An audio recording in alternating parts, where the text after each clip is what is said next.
हिमाचल प्रदेश की आर्थिकी में सेब का अहम योगदान है। ऊपरी क्षेत्र के सेब बागवान बागीचों से अच्छी कमाई कर रोजी चला रहे हैं, लेकिन बागवान सेब के पौधों में निश्चित अवधि पूर्ण होने के बाद जड़ और तना सड़न जैसी समस्या का समाधान नहीं निकाल पाए थे। ऐसे में सेब के पौधे सूख कर मर जाते हैं और बागवानों को काफी नुकसान उठाना पड़ता है। लेकिन शिमला जिला के कुमारसैन उपमंडल के ओडी निवासी प्रगतिशील सेब बागवान सुरेंद्र जरेट ने इस समस्या का समाधान निकाल लिया है। कुछ साल पहले सुरेंद्र ने तना सड़न रोग से ग्रसित अपने पुराने सेब बाग में एक आजमाइश आरंभ की। उन्होंने पौधों के सड़कर सूख रहे तनों को खुरचकर साफ किया और उसके बाद सड़े हुए खोखले स्थान पर सीमेंट, रेत और बजरी मिलाकर कंक्रीट एवं प्लास्टर किया। इससे सभी पौधों में आश्चर्यजनक परिवर्तन आया और फिर से पौधे स्वस्थ हुए।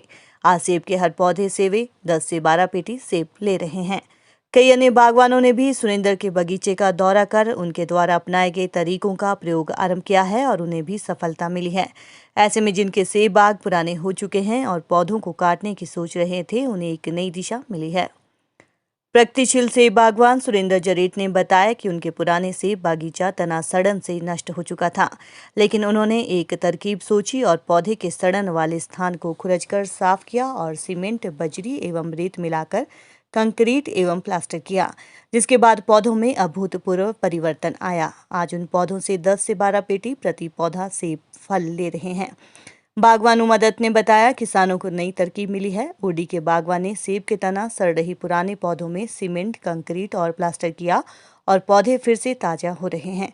उन्होंने दूसरे बागवानों से जिनके बगीचे पुराने हो चुके हैं, उन्हें ये तरकीब अपनाने की सलाह दी है। बागवान रोशन चौधरी ने बताया, सुरेंद्र ने पुराने बगीचों में एक्सपेरिमेंट किया है जो सफल हुआ है। सुरेंद्र द्वारा अपनाई गई नई तकनीक से वे पुनः सेब बाग को स्वस्थ कर सकते हैं। एप्पल न्यूज के लिए रामपुर बुशहर से विशेषर नेगी की रिपोर्ट।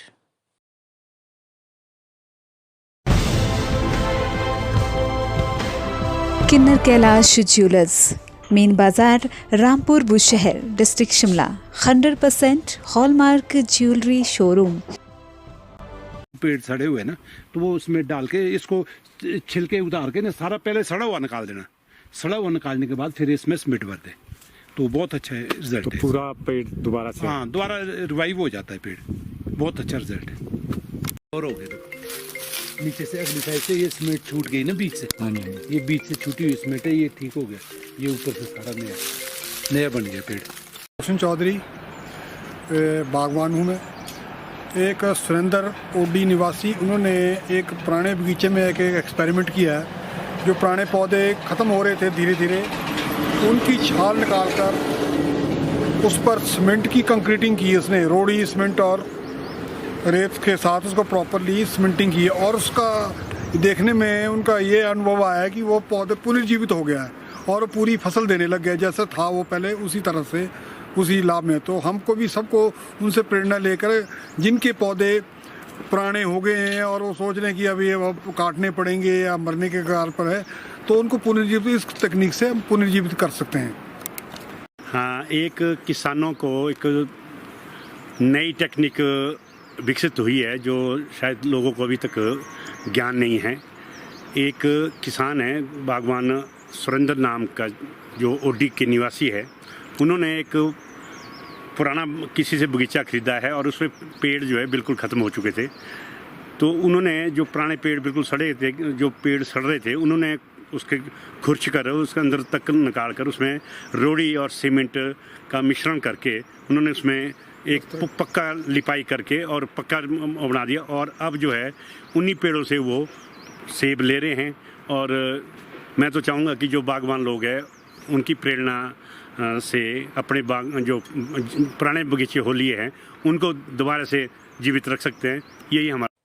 कोरोना महामारी के कारण देश भर में ईद के दिन मस्जिदें सुनी रही और सभी मुस्लिम समुदाय के लोगों ने घर में ही नमाज अदा की। नालागढ़ के मौलवी सुभान के बेटे मुद्दीन ने बताया कि ईद मुसलमान भाइयों के लिए बहुत ही महत्वपूर्ण त्यौहार है। इस दिन ईद उल फितर की नमाज पढ़ी जाती है और 1 महीने रोजे रखने के बाद ये दिन आता है और इस दिन नमाज में सरबत के भले के लिए दुआ मांगी जाती है।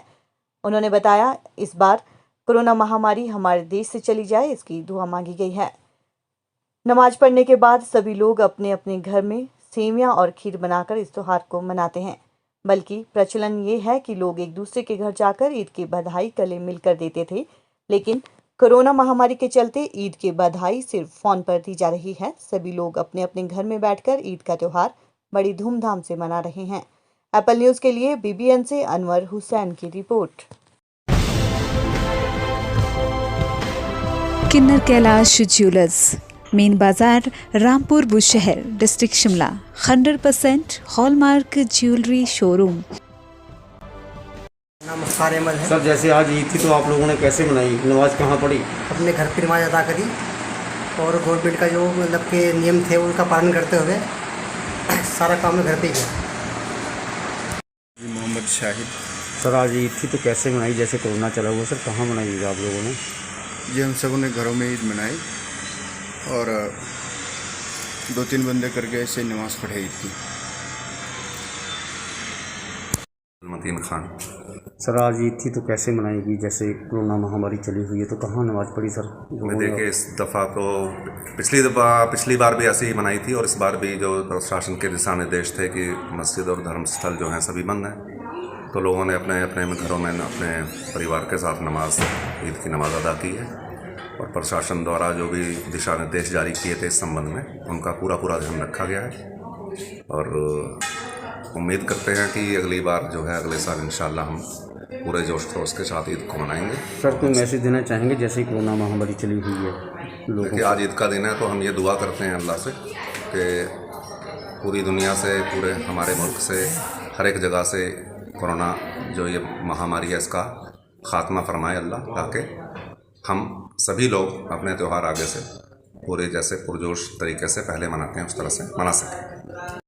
शिमला कश्मीरी खानों के कंधों पर चलता है। शिमला में रहने वाले खान शिमला की लाइफलाइन कहे जाते हैं, क्योंकि पहाड़ों की रानी शिमला में सामान खान के कंधों से ही घरों और बाजारों में पहुंचता है। इन खानों के लिए ईद का पर्व एक खुशी का मौका होता है, लेकिन इस मर्तबा कोरोना ने अन्य पर्वों के साथ ईद को भी फीका कर दिया है। शिमला के खान ईद मनाने के लिए अपने घर जाते थे, जो कोरोना कर्फ्यू के चलते नहीं जा पाए। शिमला में मजदूरी कर अपना काम करने वाले खानों का कहना है कि ईद में जो खुशी पहले होती थी अब नहीं है। उनका कहना है कि पहले ईद के मौके पर हजारों की संख्या में लोग इकट्ठा होते थे और नमाज अदा की जाती थी, लेकिन आज कोरोना की वजह से सन्नाटा पसरा हुआ है। ऐसे में अंदर रहने के अलावा उनके पास दूसरा चारा नहीं बचा है। उन्होंने कहा कि अल्लाह से यही मांगा है कि जल्द इस महामारी से मुक्ति मिल सके। किन्नर कैलाश ज्वेलर्स, मेन बाजार, Rampur Bushahr, district Shimla. 100% hallmark jewellery showroom. बात तो ये है, ये रमज़ान का महीना होता है हमें जिसमें रोज़े रखने पड़ते हैं। एक महीना हमारे को पूरे रोज़े रखने पड़ते हैं। एक महीने के बाद ये ऐसा दिन होता है जो खुशियों का दिन होता है।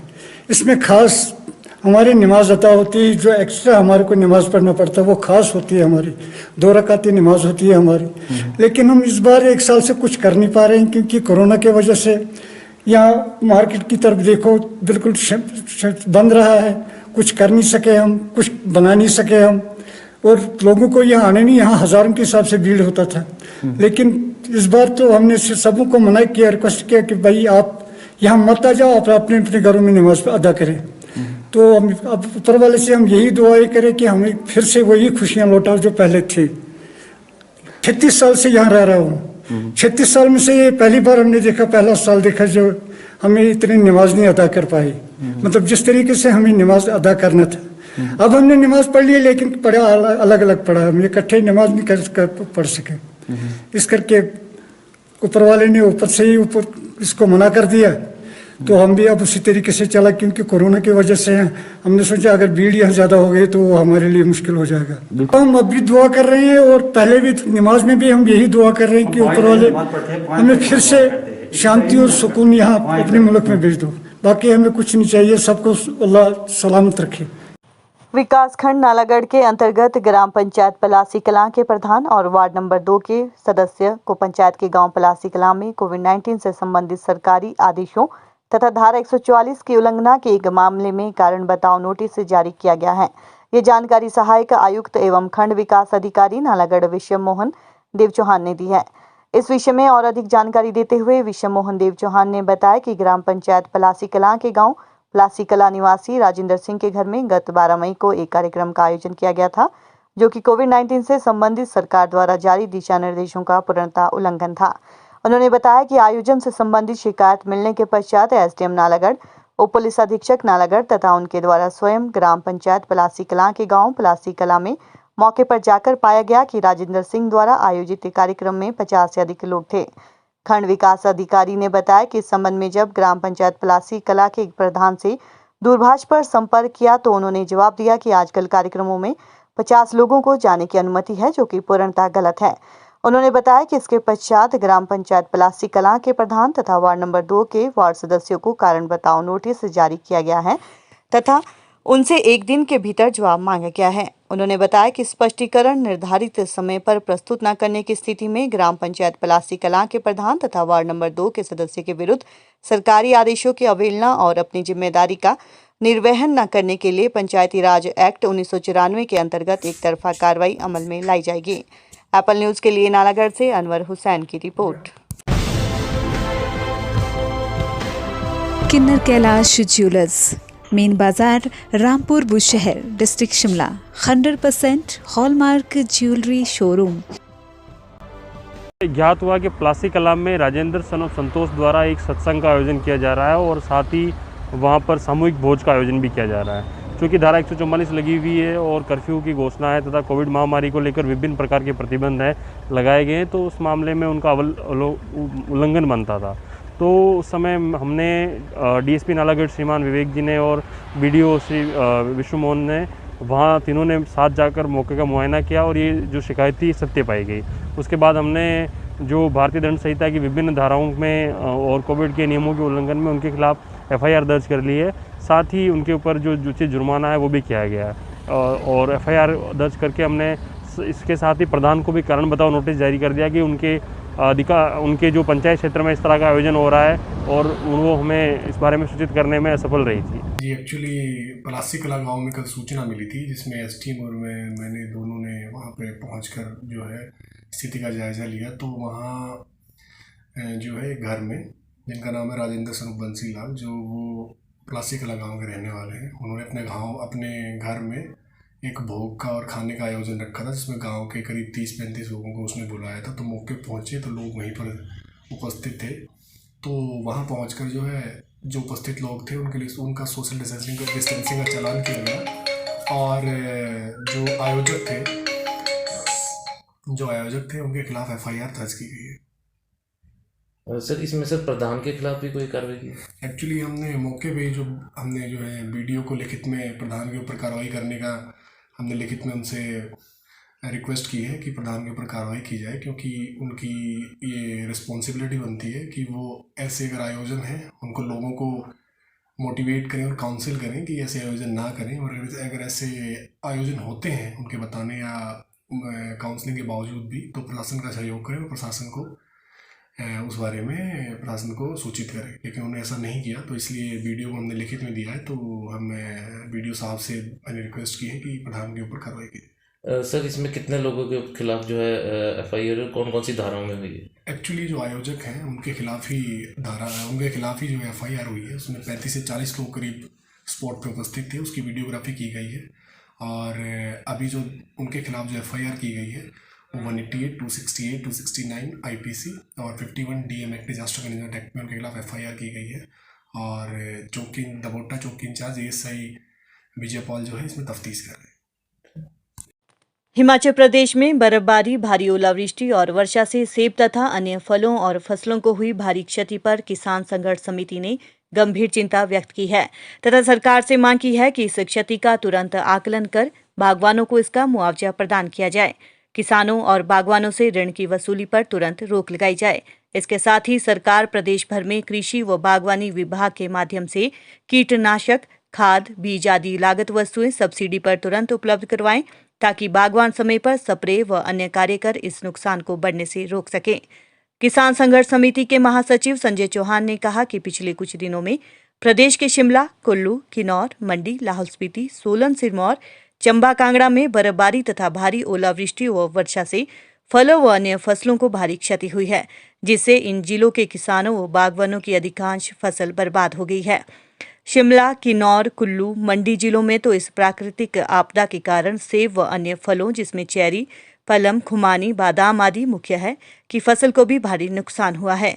प्रदेश में अकेले सेब की करीब 70% फसल बर्फबारी और भारी ओलावृष्टि से बर्बाद हो गई है, जो कि एक फौरी अनुमान के अनुसार करीब 2000 करोड़ रुपए से अधिक का नुकसान बागवानों को हुआ है। असामयिक बर्फबारी व भारी ओलावृष्टि से सेब के पेड़ टूटने से भी बागवानों को भारी क्षति पहुंची है। सरकार अभी तक इस क्षति के आकलन का कार्य तक नहीं कर पाई है और बागवानों को मुआवजा देने के लिए कोई भी कदम नहीं उठाए हैं। किन्नर कैलाश ज्वेलर्स, मेन बाजार, Rampur Bushahr, district Shimla. 100% hallmark jewellery showroom. किसान संघर्ष समिति ये जो पिछले दिनों प्रदेश के अंदर बर्फबारी व भारी ओलावृष्टि व वर्षा से जो सेब व अन्य फलों तथा फसलों को नुकसान हुआ है, उस पर जो है गंभीर चिंता व्यक्त करती है और प्रदेश सरकार से मांग करती है कि इस क्षति का जो है तुरंत आकलन कर किसानों और बागवानों को जो है मुआवजा प्रदान करे और इसके साथ साथ जो किसानों और बागवानों के ऋण है उनकी वसूली पर जो है तुरंत रोक लगाई जाए। इसके साथ साथ यदि हम देखें, केवल मात्र एक फौरी आकलन के तहत जो सेब की फसल प्रदेश के अंदर है वो जो है 70% जो है वो इस बर्फबारी, भारी ओलावृष्टि व वर्षा में जो है वो बर्बाद हुई है और इस आकलन के तहत जो है करीब 2000 करोड़ का नुकसान केवल मात्र जो है सेब की फसल को जो है वो नुकसान हुआ है। इसके साथ साथ समिति मांग करती है कि जो प्रदेश सरकार पहले कृषि व बागवानी विभाग के माध्यम से फफूंदीनाशक, कीटनाशक, बीज, खाद व अन्य लागत वस्तुओं पर जो सब्सिडी दिया करती थी वो गत 2 वर्षों से जो है प्रदेश की सरकार ने जो है उसको समाप्त कर दिया है। तो समिति मांग करती है कि तुरंत जो है ये कृषि विभाग और बागवानी विभाग के माध्यम से प्रदेश सरकार जो है ये कीटनाशक, फफूंदीनाशक, बीज, खाद व अन्य लागत वस्तुओं को जो है सब्सिडी देकर जो है वो किसानों और बागवानों को उपलब्ध कराए ताकि किसान जो है तुरंत स्प्रे और जो अन्य कार्य है वो कर सके और इस नुकसान को कम कर सके। और इसके साथ साथ यदि हम देखें प्रदेश के लगभग अधिकांश जिलों में, जिसमें शिमला जिला, मंडी, कुल्लू, किन्नौर, चंबा, कांगड़ा, सोलन, सिरमौर जिलों के अंदर जो है ये भारी वर्षा और ओलावृष्टि से लगभग फसलें जो है वो बर्बाद हुई और किसानों को एक बड़ा नुकसान जो है वो हुआ है। और इसके चलते आज जो किसान पहले ही कोरोना काल के चलते जो है आर्थिक संकट से जूझ रहा है, इस क्षति के चलते जो है ये संकट और गहरा हुआ है। तो प्रदेश सरकार को जो है तुरंत किसानों की सहायता के लिए जो है किसानों को इस क्षति की पूर्ति के लिए जो है मुआवजा देने के लिए तुरंत जो है आगे आना चाहिए। परंतु बड़े खेद के साथ कहना पड़ता है कि प्रदेश सरकार ने इतने दिन बीतने के बावजूद भी अभी इस नुकसान का आकलन करने के लिए कोई भी कार्य आरंभ नहीं किया है। और इसके साथ साथ यदि हम देखें, आज जो मुख्य आर्थिकी प्रदेश के अंदर है वो सेब की अर्थव्यवस्था जो है वो है और इस प्राकृतिक आपदा के चलते जो है भारी नुकसान जो है हुआ है। तो इसलिए किसान संघर्ष समिति प्रदेश सरकार से मांग करती है कि तुरंत जो है मुआवजा जो है वो किसानों बागवानों को दिया जाए, उनके ऋण वसूली पर जो है रोक लगाई जाए और ये जो सब्सिडी कृषि और बागवानी विभाग से जो सरकार ने बंद की है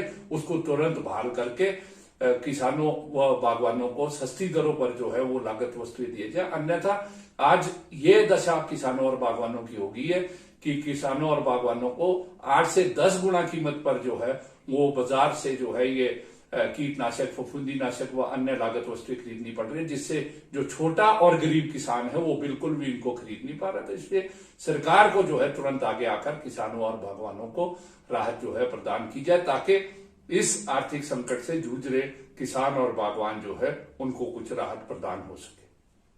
किन्नौर जिले के भावनगर सामुदायिक स्वास्थ्य केंद्र में 60 लोगों को कोरोना वैक्सीन लगाई गई। इसमें 40 लोगों को दूसरी बार और 20 लोगों को पहली डोज की कोरोना वैक्सीन लगाई गई है। इसमें फ्रंटलाइन कोरोना वॉरियर्स के रूप में कार्य करने वाले भावनगर के पत्रकारों और पुलिसकर्मियों को कोरोना वैक्सीन की पहली डोज लगाई गई। खंड चिकित्सा अधिकारी डॉक्टर सुषमा नेगी ने बताया कि निचार खंड में भी कोरोना वैक्सीन के टीके चरणबद्ध तरीके से लगाए जा रहे हैं। उन्होंने क्षेत्र के लोगों से कोरोना महामारी से बचने के लिए स्वास्थ्य विभाग और सरकार द्वारा जारी की गई गाइडलाइन की अनुपालना करने की अपील की है। उन्होंने कहा कि घर से बाहर निकलते समय मुंह पे मास्क और सामाजिक दूरी का विशेष ध्यान रखें और सैनिटाइजर का इस्तेमाल किया जाए। उन्होंने कहा कि कोरोना से जंग लड़ने के लिए हर एक व्यक्ति को स्वास्थ्य विभाग द्वारा जारी नियमों का पालन करना बेहद जरूरी है और हर एक व्यक्ति को कोरोना वैक्सीन के टीके लगाना चाहिए। इससे लोगों में कोरोना से लड़ने के लिए रोग प्रतिरोधक क्षमता बढ़ेगी। एप्पल न्यूज के लिए भावनगर से संदीप शर्मा की रिपोर्ट। किन्नर कैलाश ज्वेलर्स, मेन बाजार, Rampur Bushahr, district Shimla. 100% hallmark jewellery showroom. आज हमारे यहाँ पे CSC भावनगर में वैक्सीनेशन हुआ है, जिसमें लगभग 60 लोगों को वैक्सीन लगाई गई है। इसमें फर्स्ट डोज भी और सेकंड डोज भी लगाई गई है, जिसमें फ्रंटलाइन वर्कर भी थे, पुलिस पर्सन भी थे और मीडिया पर्सन भी इसमें इन्वॉल्व थे। बाकी मैं लोगों से यही कहना चाहूँगी कि जितना हो सके ये वैक्सीन लगाएं, इसी में ही उनकी भलाई है। और थैंक यू। राजधानी शिमला में कोरोना के लगातार मामले बढ़ रहे हैं। ऐसे में अब कोविड पॉजिटिव मरीजों को अस्पताल ले जाने और लाने के लिए एम्बुलेंस नहीं मिल रही है।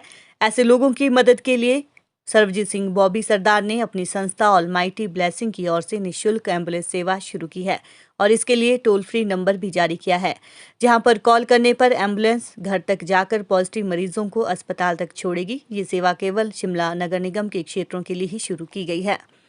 सर्वजीत सिंह बॉबी का कहना है कि कोरोना के मामले हर रोज बढ़ रहे हैं। कोरोना महामारी से निपटने का काम केवल सरकार का ही नहीं है, बल्कि ये सभी लोगों का दायित्व है। संस्था द्वारा कैंसर मरीजों के लिए पहले से ही 3 एम्बुलेंस और डेड बॉडी वैन भी चलाई गई है। वहीं अब कोरोना मरीजों के लिए अलग से एम्बुलेंस सेवा शुरू की गई है, जिसके लिए बाकायदा एक हेल्पलाइन नंबर भी जारी कर दिया गया है, जहां फोन करने पर एम्बुलेंस कोरोना पॉजिटिव मरीजों को अस्पताल तक छोड़ेगी। उन्होंने कहा कि संकट काल में 108 एम्बुलेंस पर काफी भार आ गया है। ऐसे में लोगों को समय पर एम्बुलेंस मिल सके, इसको देखते हुए अलग से एम्बुलेंस सेवा शुरू की गई है।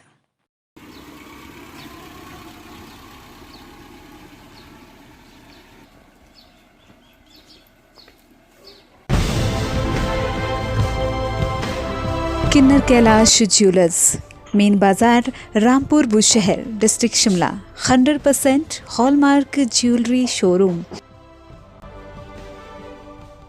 जैसे कि सभी देख रहे हैं कि केसेस बढ़ते जा रहे हैं और हम हर सारी जिम्मेवारी सरकार पर डाल रहे हैं। हमारी अपनी भी कुछ जिम्मेवारियां हैं।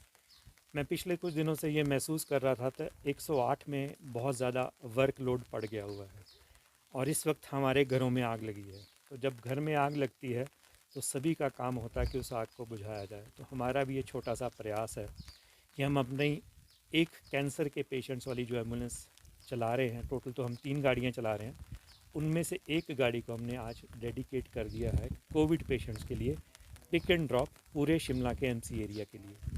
वो 24 घंटे ये सेवा देगी और उन मरीज़ों को घर से हॉस्पिटल और हॉस्पिटल से घर जो कोविड में है उनको छोड़ेगी। मैं दोबारा बता दूं, हॉस्पिटल तक छोड़ना और हॉस्पिटल से घर सिर्फ कोविड पॉजिटिव पेशेंट्स को, ये नेगेटिव पेशेंट्स को नहीं छोड़ेगी, लेकिन ये सेवा 24 घंटे चलेगी। आप इसके लिए कोई हेल्पलाइन सेट की गई है, किस तरह से लोग कांटेक्ट करेंगे? और दूसरा जो सबसे सिग्निफिकेंट चीज़ है, अक्रॉस द कंट्री एम्बुलेंसेस की जो लूटिंग रही, ऐसे समय में what would you appeal to the other social activist और those who can afford and can come forward? ये हमारी जो सेवा है ये निःशुल्क है, क्योंकि हमारी सारी सेवाएं ही निःशुल्क चलती हैं, कोई भी चार्जेस नहीं लिए जाते। मैं लोगों से भी अपील करूंगा कि इस दुख की घड़ी में लोगों का साथ दें, ना कि मौके का फ़ायदा उठाएं। ये आपदा इस सदी की सबसे बड़ी आपदा है। ये सेवा करने का मौका मिला हुआ है, ना कि पैसे कमाने का मौका है। आप जितनी सेवा कर लेंगे वो थोड़ी है। इस वक्त सबके घर जल रहे हैं, हर घर में कोविड पेशेंट है, सभी को सभी के साथ मिलकर चलना चाहिए, ना कि अपना अपना एक दायरा फिक्स कर लेना चाहिए। सबकी सेवा में ही सबका विकास है। क्या हम अगर इस तरह के डेथ रेट के बारे में तो मैं बहुत ज़्यादा कुछ नहीं कह पाऊँगा, लेकिन इससे सुविधा मिल जाएगी, लोग परेशान नहीं होंगे और उनको टाइम टू टाइम जो सर्विसेज के लिए यहाँ वहाँ भटकना पड़ता वो नहीं होगा और वो तुरंत 108 को कॉल करते हैं। उसके बाद हमारा नंबर भी 108 के तराई हमने लिया है, 9459900108। ये नंबर इस पे चलेगा, जिसको मैं अभी आज प्रकाशित भी करूँगा अपने फेसबुक अकाउंट्स पे भी और सोशल मीडिया पर भी, कि उस नंबर पे भी आप 24 घंटे कॉल करें। हमारा ये प्रयास रहेगा, हमारी अभी शुरुआत है, हो सकता है हम भी कुछ गलतियां करें, हमें माफ़ करना, लेकिन आज हम ये शुरुआत कर रहे हैं। आज से ही इस कॉन्फ्रेंस के बाद वो गाड़ियां चलनी शुरू हो जाएंगी और लोगों को सुविधा देगी। कोरोना संक्रमण की रोकथाम के लिए राष्ट्रीय छात्र संगठन NSUI द्वारा पूरे प्रदेश भर में सैनिटाइजेशन अभियान चलाया जा रहा है। इसी के तहत शुक्रवार को NSUI द्वारा हिमाचल प्रदेश विश्वविद्यालय परिसर के साथ साथ आसपास के क्षेत्र को सैनिटाइज किया गया। वहीं जरूरतमंद लोगों को मास्क भी वितरित किए गए। कोरोना संक्रमण की रोकथाम के लिए बहुत से संगठन और स्वयंसेवी संस्थाएं मदद के लिए आगे आ रही हैं। वहीं बात करें राष्ट्रीय छात्र संगठन की, तो संगठन द्वारा पूरे प्रदेश भर में सैनिटाइजेशन का कार्य किया जा रहा है। इस दौरान हिमाचल प्रदेश विश्वविद्यालय परिसर अध्यक्ष परवीन मिन्हास ने बताया कि उनके द्वारा पूरे प्रदेश में सैनिटाइजेशन अभियान चलाया जा रहा है, जिसके तहत शुक्रवार को हिमाचल प्रदेश विश्वविद्यालय परिसर के अतिरिक्त अन्य क्षेत्रों को भी सैनिटाइज किया गया। उन्होंने बताया कि संगठन के कार्यकर्ताओं द्वारा जरूरतमंद लोगों को मास्क भी वितरित किए जा रहे हैं और हर संभव सहायता प्रदान की जा रही है। मिन्हास ने बताया कि इससे पूर्व भी संगठन द्वारा शिमला के DDU अस्पताल, सब्जी मंडी और पुराना बस अड्डे को सैनिटाइज कर दिया गया है। किन्नर कैलाश ज्वेलर्स, मेन बाजार, Rampur Bushahr, district Shimla. 100% hallmark jewellery showroom. Parveen Minhas है, मैं हिमाचल प्रदेश विश्वविद्यालय NSUI का परिसर अध्यक्ष हूँ। जब से कोरोना काल शुरू हुआ है तब से जो है वो NSUI इस लड़ाई लड़ने में जो है वो चाहे प्रदेश सरकार हो, जनता का सहयोग कर रही है। चाहे हम फूड बैंक की बात करें, चाहे प्रदेश स्तर में जो मास्क डिस्ट्रीब्यूशन अभियान है उसकी बात करें, चाहे पब्लिक प्लेसेस है उनको सैनिटाइजेशन करने की हम बात करें, इस तरह के कार्यक्रम आरंभ से ही चला रही है। और अभी हिमाचल प्रदेश NSUI ने जो है वो सैनिटाइजेशन अभियान पूरे प्रदेश में चलाया है। उसी के तहत आज हिमाचल प्रदेश विश्वविद्यालय इकाई भी विश्वविद्यालय के आसपास के क्षेत्र जो है उनको सैनिटाइज करने का काम कर रही है। हमने इससे पहले एक दिन पहले DDO हॉस्पिटल, बस स्टैंड, सब्जी मंडी के क्षेत्र को जो है वो सैनिटाइज किया था। आज जो है वो विश्वविद्यालय के आसपास के जो क्षेत्र को जो है वो NSUI सैनिटाइज करेगी। और साथ जो है वो मास्क डिस्ट्रीब्यूशन भी हम कर रहे हैं। जरूरतमंद लोगों को, जिनके पास मास्क नहीं है, जिनको चाहिए, उनको जो है वो मास्क भी वितरित किए जा रहे हैं।